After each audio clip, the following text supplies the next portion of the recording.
요한복음 19장입니다. 요한복음 19장 1절로 16절까지 보시겠습니다. 요한복음 19장 1절로 16절까지입니다.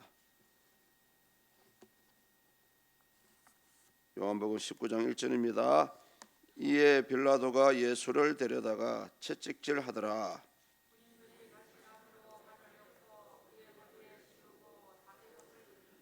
앞에 가서 이르되 유대인의 왕이여 평안할지어다 하며 손으로 때리더라.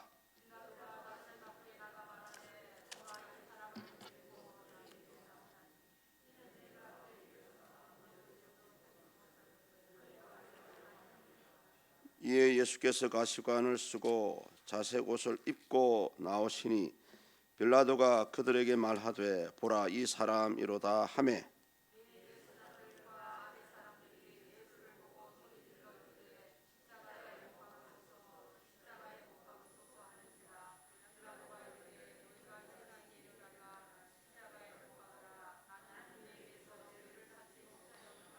유대인들이 대답하되 우리에게 법이 있으니 그 법대로 하면 그가 당연히 죽을 것은 그가 자기를 하나님의 아들이라 함이니이다. 다시 관정에 들어가서 예수께 말하되 너는 어디로부터냐 하되 예수께서 대답하여 주지 아니하시는지라.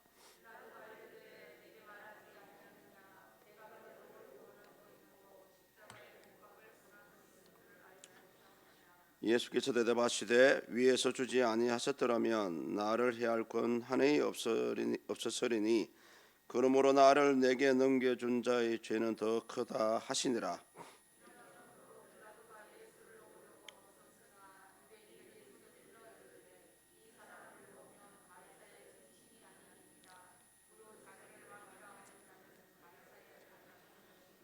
빌라도가 이 말을 듣고 예수를 끌고 나가서 돌을 깐 뜰 히브리 말로 가바다에 있는 재판석에 앉아 있더라.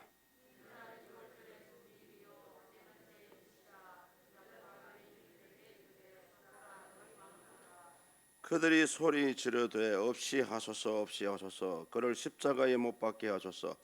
빌라도가 이르되 내가 너희 왕을 십자가에 못 박으랴. 대제사장들이 대답하되 가이사 외에는 우리에게 왕이 없나이다 하니 아멘. 이제 드디어 예수님께서 빌라도에게 두 번째 재판을 받으시고요. 이제 사형이 결정되는 그런 부분입니다.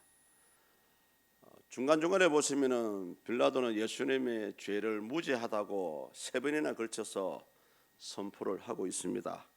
그러나 이 군중 심리에 이끌려서 예수님을 채찍질하고 모독을 주는 그런 장면을 오늘 본문에서 연출하고 있습니다. 여기서 우리는 이 빌라도의 이런 이율배반적인 모습과 함께 예수님을 죽이려는 이 당시 군중들의 반응을 자세히 살펴볼 수가 있습니다. 먼저 빌라도는 그 예수님의 죄에 대해 가지고 세 번에 걸쳐서 무죄하다라고 자기의 입으로 이제 선언하는 그런 장면들이 나옵니다. 한 번은 지난 시간에 나왔었죠. 요한복음 18장 38절에 보시면은 나는 그에게서 아무 죄도 찾지 못하였노라 이렇게 이제 말했습니다. 오늘 이 본문에도 두 번에 걸쳐서 이어서 얘기를 합니다. 본문 19장 4절을 보십시오. 빌라도가 밖으로 나가 말하되 보라 이 사람을 데리고 너희에게 나오나니 이는 내가 그에게서 아무 죄도 찾지 못할 것을 너희로 알게 하려 함이로라. 또 나오죠. 19장 6절을 보십시오. 하반절입니다. 빌라도가 이르되 너희가 친히 데려다가 십자가에 못 박으라. 나는 그에게서 죄를 찾지 못하였노라. 이 빌라도는 이 세 번에 걸쳐서 예수님의 무죄한다는 사실을 선포를 했습니다. 그러나 문제는 이제 빌라도의 이런 무죄의 선고에도 불구하고 그의 이상한 행동들이 이제 벌어지고 있습니다. 마치 예수님을 현행범과 같이 취급을 하고 있습니다. 이것은 이제 예수님의 본격적인 순환이 이제 시작되었다는 그런 신호로 볼 수가 있습니다. 특별히 예수님께서 십자가에 달리시기 전에 아주 심한 모욕감과 함께 핍박을 당하시는 부분이 본문 1절로 3절까지 나옵니다. 우리 다 같이 한번 읽습니다. 1절에서 3절입니다. 이에 빌라도가 예수를 데려다가 채찍질하더라. 군인들이 가시나무로 관을 엮어 그의 머리에 씌우고 자색 옷을 입히고 이르되 평안할지어다 하며 손으로 때리더라. 아멘. 예. 여기서 우리는 이제 한 가지 의문이 들죠. 세 번에 걸쳐서 예수님이 무죄하다고 선언을 했는데도 불구하고 갑자기 가혹한 형벌을 주는 그런 내용들이 나옵니다. 왜 이런 가혹한 형벌을 주었을까라고 한번 생각을 해볼 때에 어떤 신학자들은 이런 말을 합니다. 예수님을 죽이라고 주장하는 유대인들의 이제 마음을 위로해 주기 위해서 과시 예수님을 핍박했다, 그렇게 평가하기도 하고요. 또 한편으로는 이 빌라도는 예수님을 풀어주고자 하는 그런 마음이 있었기 때문에 아주 예수님을 심하게 채찍질하고 박해를 하게 되면 오히려 사람들의 동정심을 유발할 것이다라는 그런 생각으로 이제 심하게 형벌을 가했다라고 생각을 하기도 합니다. 그러나 엄밀히 얘기해서 그 당시 로마의 법으로도 어떤 형벌이 결정나기 전에 주는 이런 가혹한 행위는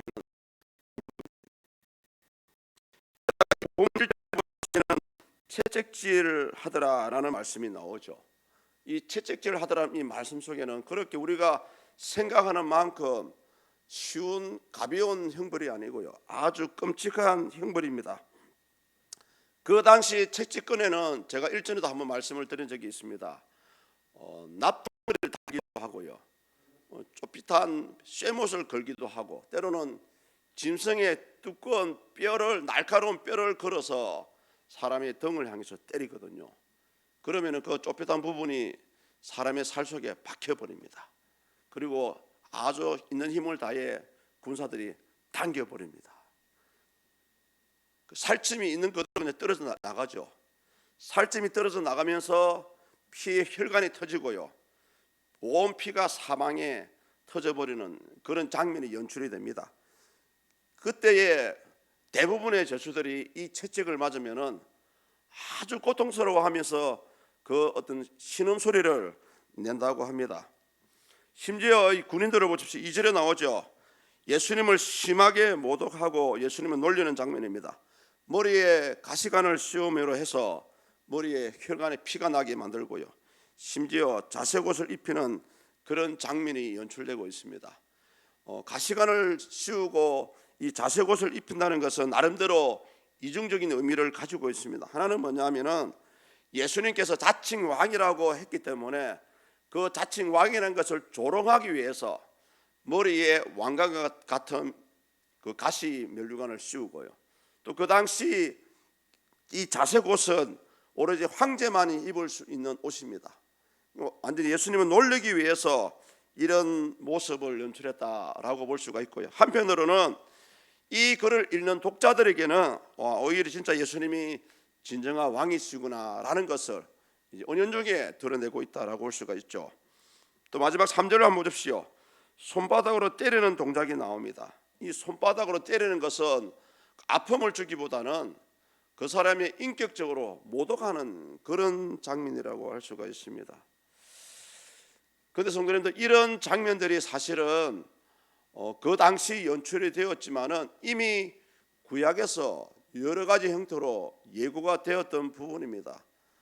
예수님이 어떠한 고통을 당할 것이라는 사실을 가장 잘 보여주고 있는 부분이 이사야서 53장입니다. 이사야서 53장 전체가 순환당하는 메시아에 대해서 설명을 하고요, 그 가운데 제가 53장 3절을 대표로 한번 읽어드려 보겠습니다. 그는 멸시를 받아 사람들에게 버림을 받았으며 강고를 많이 겪었으며 질고를 아는 자라. 마치 사람들이 그에게서 얼굴을 가리는 같이 멸시를 당하였고 우리도 그를 귀히 여기지 아니하였도다. 아멘. 오늘 이 본문을 보시면 아시겠지만은 그래도 빌라도는 예수님을 좀 풀어드리고자 하는 여러 가지 의도가 보여집니다. 그러나 이런 빌라도의 의도와는 달리 많은 군중들의 반응은 아주 반대의 반응을 보이고 있죠. 가장 먼저 군중들의 반응을 6절에서 우리가 볼 수가 있습니다. 6절을 다 같이 한번 읽습니다. 대제사장들과 아랫 사람들이 예수를 보고 소리질러 이르되 십자가에 못 박으소서 십자가에 못 박으소서 하는지라. 빌라도가 이르되 너희가 친히 데려다가 십자가에 못 박으라. 나는 그에게서 죄를 찾지 못하겠노라. 아멘.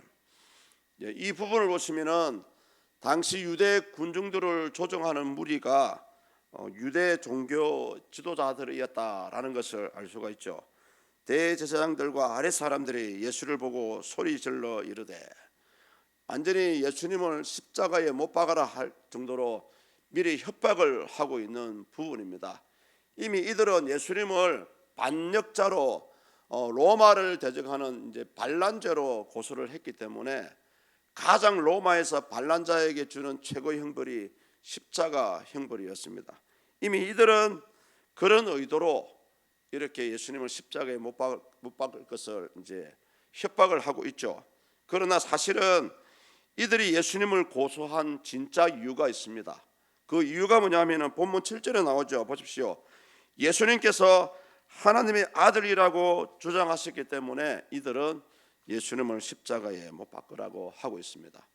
사실 이 부분에서 저는 한 가지 유추할 수 있는 사실이 있습니다. 그것은 뭐냐면은 당시 일반 군중들은 모르겠지만은 유대 종교 지도자들은 어렴풋이라도 예수님이 행하셨던 행동이라든지 기적이라든지 예수님이 말씀하셨던 그런 어떤 성경적인 말씀을 통해서 어느 정도는 저분이 메시아일 것이다 라는 것을 짐작을 하고 있었다라고 저는 생각을 합니다.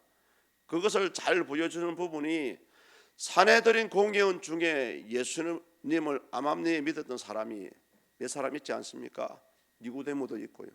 그 예수님께서 십자가에 죽으실 때에 장사지는 인물, 자기 돌무에다가 장사지는 인물도 있고요. 그런데 이제 이렇게 생각하는 근거가 뭐냐 하면은 당시 그래도 종교 지도자들만큼은 구약의 말씀을 꿰뚫고 있었습니다. 특히 이 유대인들은 어릴 때부터 모세 오경 같은 경우는 철자 하나 안 틀리고요 달달달 외웠습니다. 그리고 아울러서 종이가 없던 시절에 성경 말씀이 어떻게 전해졌냐 하면은 그 유대인 무리들 가운데 성경 말씀을 보존하는 팀들이 있습니다.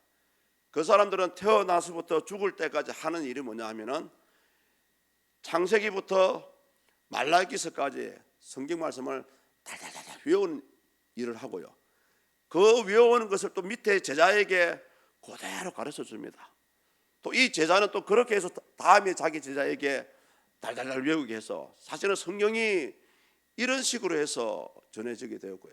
다행히 어느 시점에 와서 성경을 기록할 수 있는 파피루스라든지 양피제라든지 양이 가죽이지 않습니까? 그런 걸 통해서 기록에 남길 수가 있었죠.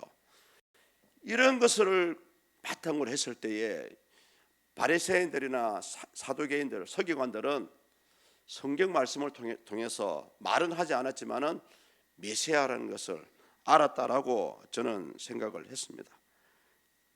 그래서 이 사람들이 예수님을 십자가에 못 박으려고 그렇게 안달이 났던 거예요.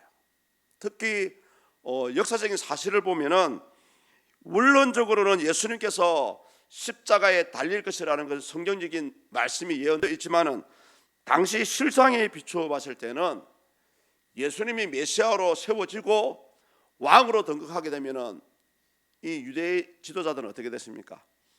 다들 자기들이 가지고 있던 기득권, 종교라는 이름을 통해서 이때까지 벌어왔던 명예, 물질, 자신들이 하고 있는 많은 사업들이 다 손해를 보지 않겠습니까? 그러다 보니까 이 사람들은 성경에는 표시가 되어 있지 않지만, 기록이 되어 있지 않지만 예수님이 메시아인 것을 알면서도 십자가에 못 박았다라고 저는 생각을 하고 있습니다. 여러분, 근데 사실은 이 당시에 이런 종교 지도자들의 모습이 이때로 모든 것이 끝난 것이 아닙니다. 각 시대마다 종교 지도자들이 있습니다. 대부분 보면은 우리 기독교의 역사의 발자취를 따져보면은 매 세대마다 매 세기마다 문제를 일으키고 일반 백성을 괴롭히고 착복하고 배만 불리는 사람들은 대부분 종교 지도자들이었습니다. 이런 모습들 오늘날 우리도 마찬가지라고 생각되어집니다. 저는 한국교회를 욕하고 싶지는 않습니다만은 우리 한국교회가 하나님의 은혜와 성령의 역사로 엄청난 부흥을 이루어왔습니다. 그렇죠? 그러나 어느 순간부터 사람들의 영혼은 뒷전이고 외형적인 성장에만 신경을 쓰면서부터 점점 그 반대로 두드러진 모양이 뭐냐 하면은 일반 성도님들의 신앙이 점점 식어졌고요. 점점 교회를 떠나가는 그런 내리막길을 달리고 있었습니다. 그런 일의 결과가 오늘날 지금 보여지고 있는 한국 교회의 모습입니다. 최근에 발행된 우리 교단 신문인 기독신문이 있습니다. 그 신문에서 어떤 자료를 내냐냐 하면은 우리나라를 대표하는 교단 네 군데 합동, 통합, 고신, 합신 이들의 교인들의 동향을 조사를 했는데요. 2019년도에 이 네 개 교단의 교인 수가 561만 9천 명 정도였습니다. 그런데 2년이 지난 작년 2021년도에 통계가 517만 1,000명 정도였어요. 점점 교인 수는 줄어가고 있습니다. 불과 2년 사이에 44만 8천 명이라는 사람들이 이 기독교라는 신앙을 버리고 세상으로 내려갔습니다. 특히 이 가운데 44만 8천 명 가운데 절반 이상의 숫자 26만 명 정도 이 사람들은 바로 우리 교단 합동측에 다니던 사람들이었어요. 여러분 이것이 우리 한국교회의 현실입니다. 이어지는 이 군중들의 반응을 우리는 12절에서 볼 수가 있습니다. 12절 보십시오. 같이 읽습니다.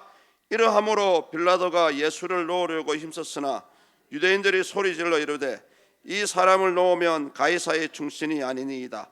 무릇 자기를 왕이라 하는 자는 가이사를 반역하는 것이니이다.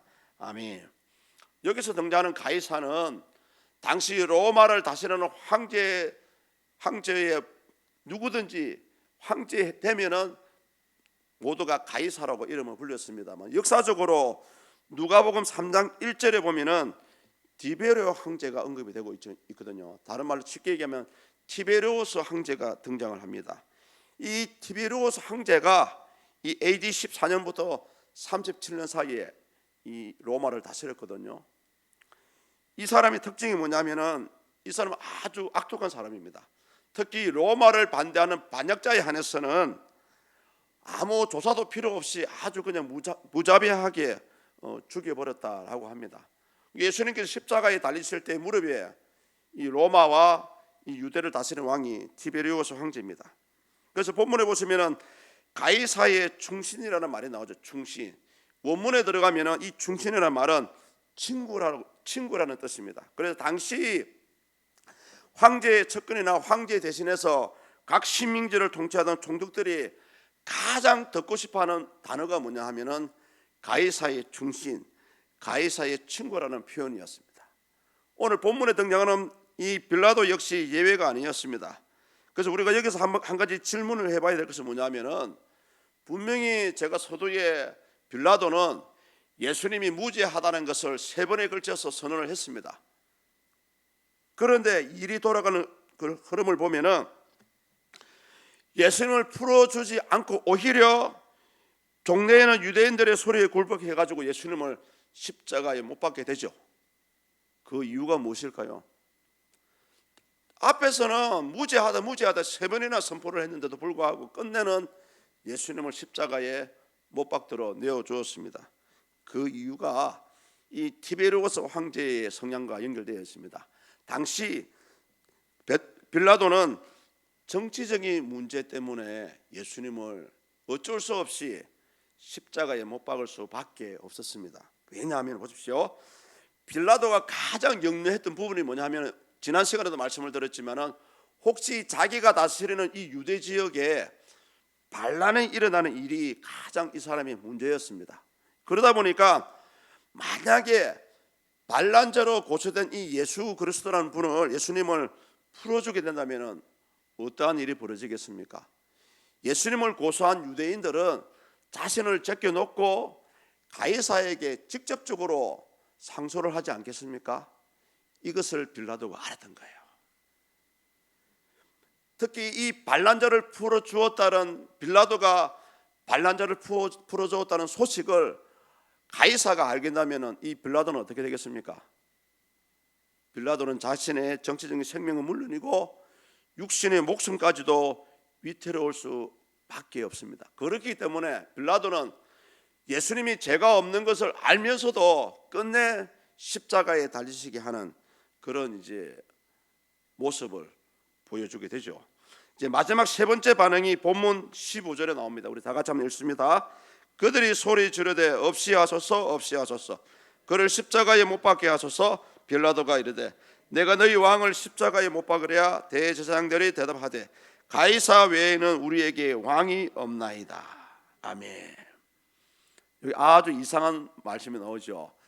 대제사장들이 대답하되 가이사 외에는 우리에게 왕이 없나이다. 사실 이 구절은 공관복음에는 안 나와요. 요한복음에서 유일하게 나오는 구절입니다. 가이사 외에는 우리에게 왕이 없다는 소리를 누가 했습니까? 대제사장들. 원래 유대인들의 왕은 누구십니까?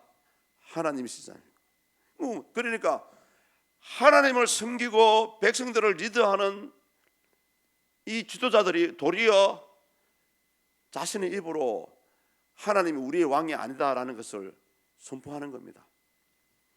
이 부분에 대해서 우리 신학자들은 이들의 이런 고백은 하나님을 부정하는 것이고 하나님을 모독하는 말이다라고 평가를 하고 있습니다.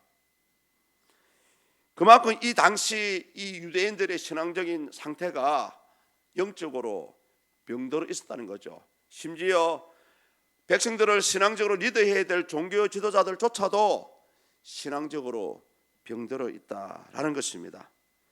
저는 이 부분에서 오늘날도 이런 환경 가운데 있다라고 저는 개인적으로 생각합니다.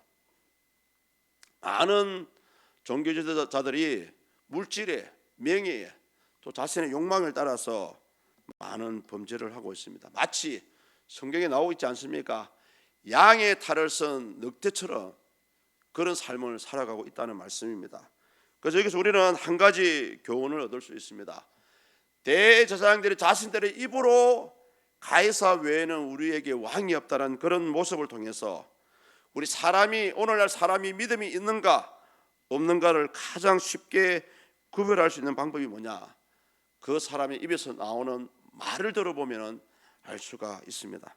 그 사람이 평소에 생각하는 것들이 결국은 말로서 표현되어지게 있습니다. 그래서 그 사람의 말을 들어보면 이 사람의 속마음, 이 사람의 진면목을 우리는 알 수가 있어. 따라서 성경은 우리 믿는 자들은 자신의 입술을 하나님과 사람들 앞에서 제갈 먹어야 된다고 말씀하고 있지 않습니까? 잠언서 10장 19절입니다. 말이 마르면 허물을 면하기 어려우나 그 입술을 제어하는 자는 지혜가 있느니라. 성도님들, 오늘 이런 이 군중들의 모습을 저는 그 당시로서 끝났다라고 생각하고 있지 않습니다. 당시 예수님을 십자가에 못 박은 자들은 불신자들도 아니었고요, 다른 이방인들도 아니었습니다. 하나님을 믿는다라고 했던, 특히 하나님이 일을 하고 있는 종교 지도자들이 앞서서 우리 예수님을 십자가에 못 박았습니다. 저는 이러한 일이 지금도 벌어지고 있다라고 생각이 되어집니다. 어쩌면은 저와 여러분들의 잘못된 이 신앙생활 때문에 다시금 우리는 예수님을 십자가에 못 박고 있는지 아닌지를 한번 돌아볼 필요가 있습니다. 오늘 이 빌라도의 선고에 대한 이 군중들의 이 세 가지 반응들을 통해서 참 오늘날과 같은 이런 삶을 살아가는 그런 시대가 지금도 벌어지고 있다라고 생각을 해야 됩니다. 어쩌면 저와 여러분들도 예수님을 십자가에 못 박으려 하는 그런 군중과 같은 그런 입장에 서 있다고 볼 수도 있습니다. 아이고 목사님 그런 끔찍한 말씀을, 그것이 바로 우리의 삶을 돌아보시면 됩니다. 많은 분들이 예수님을 믿는다 하면서 가장 안타까운 부분은 뭐냐 하면은 생활 가운데 삶 가운데 예수 믿는 자로서 도저히 표가 나지 않는다는 말씀입니다. 그런 것이 어쩌면은 우리가 예수님을 다시금 십자가에 올리고 다시금 예수님을 십자가에 못 박는 그런 행위라고 생각이 되어집니다. 사랑하는 성도님들, 지금 우리 서문교회는 다음 한 세대를 새롭게 만들어가야 될 중요한 시점에 서 있습니다. 이런 일의 심각성을 아시는지 모르시는지는 모르겠지만은 여러분들이 어떻게 다음 세대를 위해서 준비하시고 기도하시고 계획하시고 또 어떤 사람을 세우느냐에 따라서 다음 50년의 세대를 여러분의 결정에 따라서 정해집니다. 이런 중요한 시점에 서 있는데 이렇게 자리를 비워서는 안 됩니다. 성도님들, 저는 같은 사역자 입장에서 가장 안타깝습니다. 지금 현실은 우리 눈앞에 벌어져 있는데 많은 분들은 그냥 손 놓고 있는 거예요. 지금은 우리 성도님들이 모두가 마음을 모두어서 기도해야 될 때입니다. 기도하지 않으면은 결국 기도하면은 어둠이 물러가고요. 기도하지 않으면은 결국은 사탄의 장난을 칩니다. 인간적인 생각이 나타나고요. 에이 그냥 뭐 이리 하면 되지 뭐. 성도님들, 결국 그 결과를 여러분들은 그냥 가시면 되지만은 그 결과를 여러분의 후손들이, 여러분의 사랑하는 아들과 딸들이 감당을 해야 됩니다. 이렇게 무책임한 신앙의 모습을 보여주시면 안 됩니다. 특히 지금은 엄밀히 말하면 담임 목사님 부재중이 있지 않습니까? 담임 목사님 부재중이 있으면 여러분들이 한 사람 한 사람이 교회의 주인으로서의 역할을 감당을 해 주셔야 됩니다. 특히 중직자들이라면 또 특히 지난주일에 청빙위원회를 발표했지 않습니까? 그분들은 한 번도 빠지지 마시고 새벽에 나와 기도하셔야 됩니다. 사람이 사역자를 뽑는다는 게 말처럼 쉽지 않습니다. 단지 이력서 한 장을 보고 자기소개서 한 장을 보고 그 사람이 진짜 하나님이 보내준 사람인지 양이 탈을 쓴 늑대인지 어떻게 분별하실랍니까? 기도하시면은 하나님의 성령의 인도하심이 있습니다. 기도 안 하면 결국 사탄이 장난치는 겁니다. 어둠이 들어오고요, 인간적인 방법이 세워지고 큰 소리가 나고요. 인간은 똑같습니다. 저 역시 기도 안 하면은 사람의 습성이 나옵니다. 그래서 날마다 기도하는 겁니다. 보여주기 위해서 기도하는 것이 아니고요. 기도하지 않으면은 말씀을 선포할 수도 없고요. 기도하지 않으면 하나님 다음 주에 어떤 말씀을 전할 거요, 메시지 주지도 않아요. 그래서 이때까지 여러분 제가 선포한 말씀을 한번 잘 이어서 한번 생각해 보십시오. 이때까지 제가 강의 설교 외에 선포한 말씀 다 하나님께서 성령의 감동하심을 따라서 주신 말씀들입니다. 많은 분들이 아이고 목사님 저런 말씀 뻔히 아는 내용인데, 하나님은 지금도 안타까워하고 계세요. 수요 예배라고 안 나옵니까? 새벽 기도라고 안 나와요. 성도님들, 오늘 우리가 어쩌면은 하나님의 일을 소홀히 하는 것도 오늘 예수님의 십자가에 못 박으라 하는 군중들과 똑같다라고 저는 생각이 되어집니다. 어쨌든 오늘 이 본문의 말씀을 통해서 좀 여러분들 좀 도전을 좀 받으시면 좋겠고요. 지금부터라도 사명감을 가지시고 여러분의 아들과 딸들을 위해서 기도로 심을 수 있기를 축복합니다. 오늘 이 본문의 말씀은 그렇죠. 그래서 우리는 이 군중들과 같은 삶의 모습을 살지 않기 위해서라도 날마다 우리의 삶을 돌아볼 필요가 있고요. 무엇을 하든지 하나님을 대적하는 것이 아니라 하나님의 이름만 드러낼 수 있는 그런 삶을 살아갈 필요가 있습니다. 이것을 가능케 하는 방법은, 우리 사람으로서 할 수 있는 최선의 방법은 기도하는 것 외에는 달리 방법이 없습니다. 시대적인 사명감이 지금 우리 서문교회에 이제 이 시점에서 주어져 있습니다. 그래서 저는 늘 여러분들이 살아가시는 그 신앙의 모습이라든지 예배에 참석하시는 이런 걸 돌아볼 때에 항상 에스더서를 생각합니다. 에스더서. 유다가 하만으로부터 이제 멸족을 당할 위기에 처했을 때 모르드게가 에스더에게 한 말이 있죠.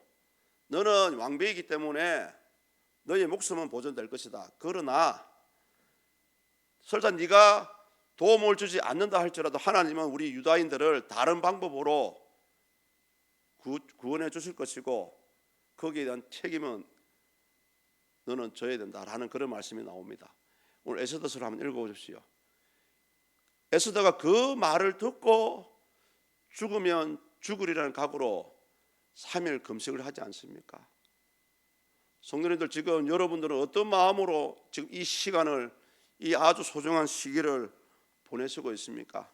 저는 그냥 저 역시 하나님께서 주어진 이 사명이 끝난다면은 또 저는 가야 될 사람입니다. 그러나 여러분들은 천국에 가기 전까지는 이곳에 있어야 되지 않습니까? 여러분들이 이 서문의 공동체를 지켜야 될 주인들입니다. 주인이 주인으로서 역할을 하지 못하면 어찌 되겠습니까? 결국은 그 책임을 고스란히 여러분들과 여러분들의 후손들이 감당을 해야 됩니다. 그래서 나름대로 이 시기만큼은 사명감을 가지시고 이 시간들을 보냈으면 좋겠고요. 제가 지금 6개월 동안 담임 대행 역할을 하면서 가장 지금 기도하고 중점을 두는 부분이 바로 여러분이 영적으로 깨어나는 것입니다. 여러분들만 영적으로 깨어나시면은 우리 서문교회는 하나님이 들어설 수밖에 없는 그런 믿음의 공동체가 될 수밖에 없습니다. 이것을 가능케 하는 것은 하나님 손에 있습니다만은 그런 불을 피우고요, 그런 단초를 만들고 그런 스파크가 일어나고 하는 책임은 저와 여러분들의 손에 있습니다. 성도님들, 이 밤에 예수님을 십자가에 못 박으라는 이 군중들의 모습이 어쩌면 나에게 주어진 이 사명을 감당하지 못하는 그런 모습에서 저는 동일하다라고 생각을 했습니다. 성도님들, 이 밤에 한 번 더 여러분 잘하고 계십니다만은 더 열심을 내셔야 되고요. 더 중요한 것은 하나님의 일은 절대적으로 혼자 할 수가 없습니다. 혼자 하면은 문제가 생깁니다. 그래서 하나님께서 이 서문이라는 공동체를 주신 겁니다.